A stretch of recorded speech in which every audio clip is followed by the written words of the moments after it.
In July 1969, the world cheered as the Apollo 11 mission landed on the moon. From there, we dared to survey, to collect, and to photograph the Earth from a point of view where he had never been seen before. And this photograph, according to Luigi Ghirri, is, quote, not only the image of the entire world, but the image that contained all other images of the world. And within this space, between the infinitely small and infinitely large, reside what is infinitively complex, man and his life, nature. And it is within this realm of complexity that we are going to place the work of Italian photographer Luigi Ghirri, who for 2 decades of his life photographed consistently in order to, quote, pensare per immagini, meaning thinking through images.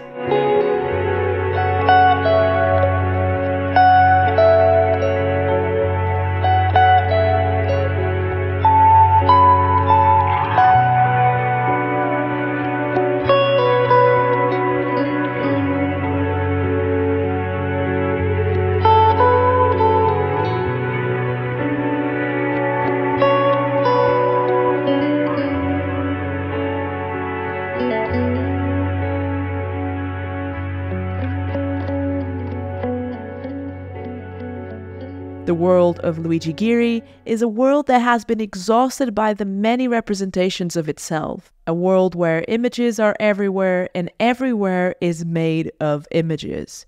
This is why, to me, I sense a degree of illusion in Ghirri's images. I look at it in the same way that I looked at clouds when I was a child, discovering shapes, objects, and all manner of life in it. Primarily, these were clouds, a type of vapor floating in the atmosphere. But when I looked closely, they could also take shape of ordinary things. So the illusion in Ghirri's photography is that he very delicately sees and presents these nuances in reality, positioning then his photography at the edge of what is real and what is surreal, but never truly surpassing the line between reality and fantasy. What Ghirri offers us instead, in my opinion, is photography as a tool to see the world and to convey how we see it.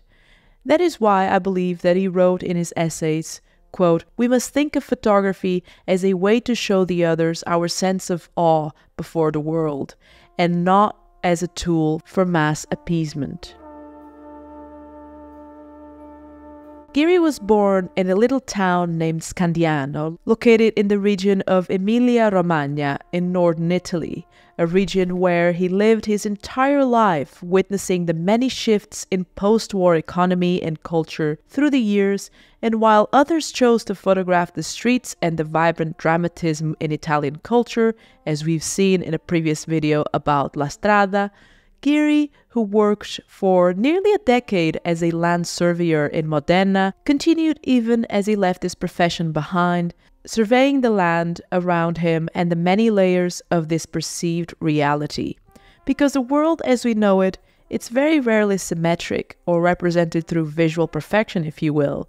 The world we know today is as much chaotic and problematic as it was in the 70s or 80s, if not more.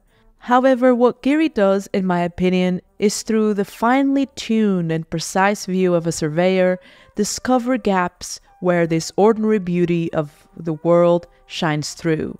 And he does this through a very characteristic visual language that focuses on symmetry and suspension, a language that makes use of signs and pre-existent images, creating frames within frames and suggesting a certain ambiguity and timelessness. And it's this level of ambiguity, or timelessness if you will, that gives his photography an almost liminal dimension, where we, as viewers, are suspended in time and space, directing our attention to the unusual, hiding in the banality of the everyday life. That is why I believe he utilizes pre-existent images on billboards and advertising as subjects to create other images, not as a rephotograph, but rather in the sense of making an image out of another image, not as a form of collage or manipulation, but rather as a mean to frame reality in the eyes of someone who believes that the obvious view of a place can still very much surprise us. Now, since we're on the topic of photography and new perspectives, I wanted to ask you something regarding photography and new perspectives, and that is, if you've ever taken a photo and you felt like you wanted to say more, you felt like you wanted to perhaps curate a page of a visual diary, I think that'd be a great description. And you want to talk about what moved you to take those photos, what do they mean to you, what your path has been as a photographer, and you're kind of tired of the saturation in platforms like social media where there's annoying ads, you have to actually, obey these laws of engagement and algorithm with hashtags and whatnot. I think I have a solution for you, and that would be exposure.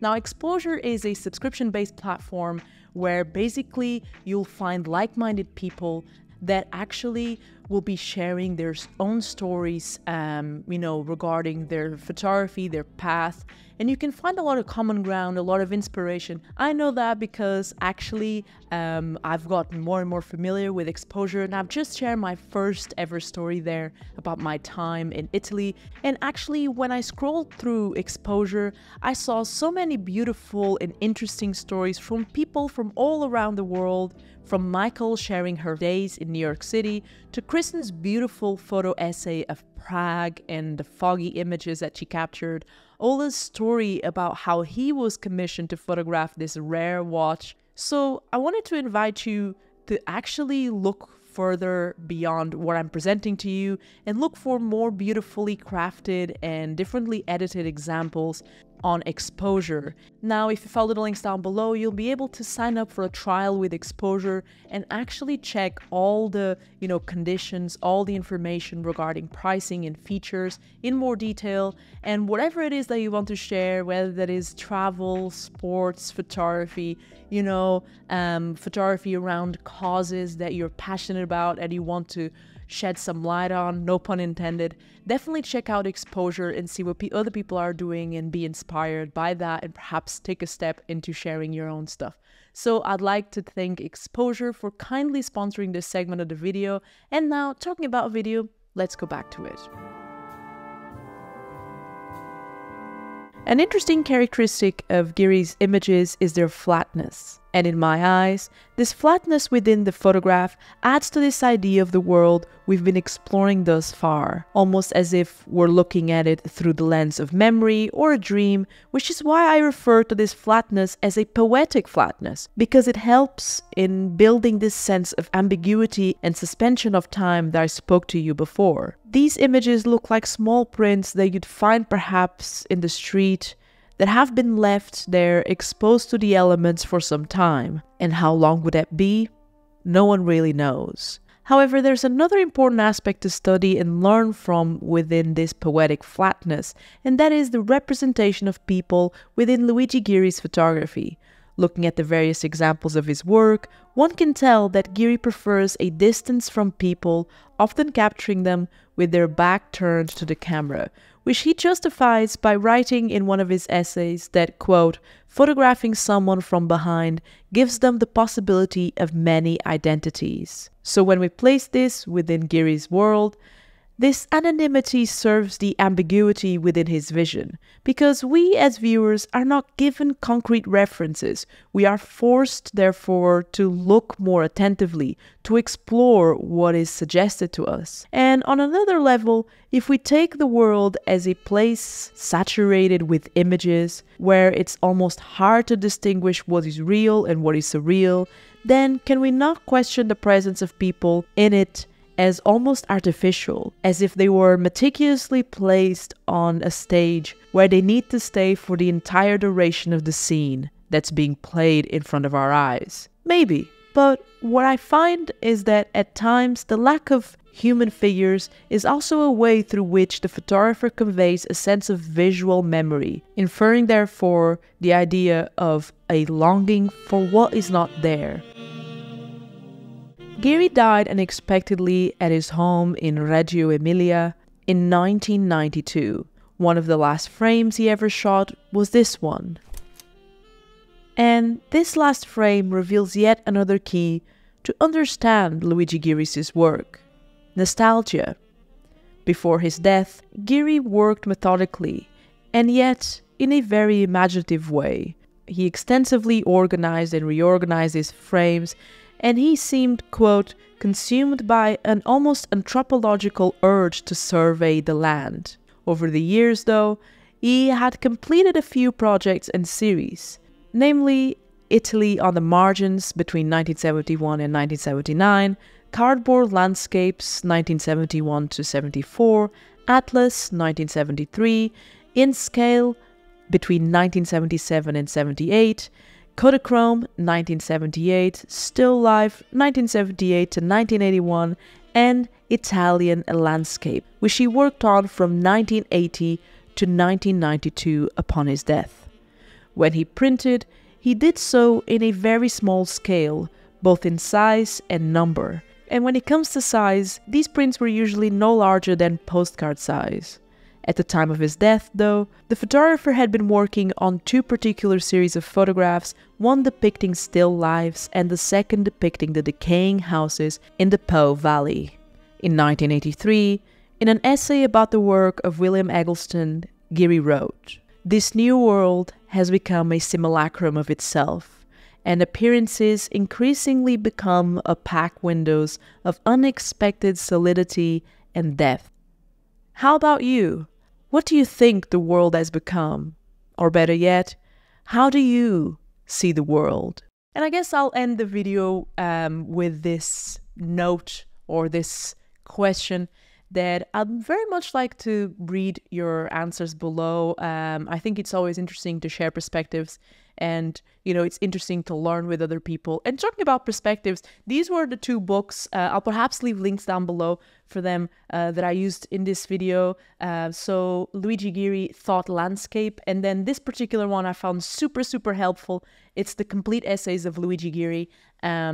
And I really found it helpful to understand his perspective on the world and to understand his vision and to kind of learn about how he saw the world. And this is actually a question that I tackled on my last video too. I think it was literally my last video where I talked about philosophy, and it was, a tip that really helped me overcome some of the challenges that I was experiencing when I was in Italy. Now, I'm going to leave links to these down below, and I wanted to thank you so much for taking the time out of your day to watch this video. I really appreciate it. I hope I can see you soon here on the channel, and I wanted to, of course, end with a massive thank you to Exposure for kindly sponsoring a segment in this video. And yeah, with that being said, I guess that I wish you well, so stay safe, keep shooting, keep creating, keep learning photography, and I'm out.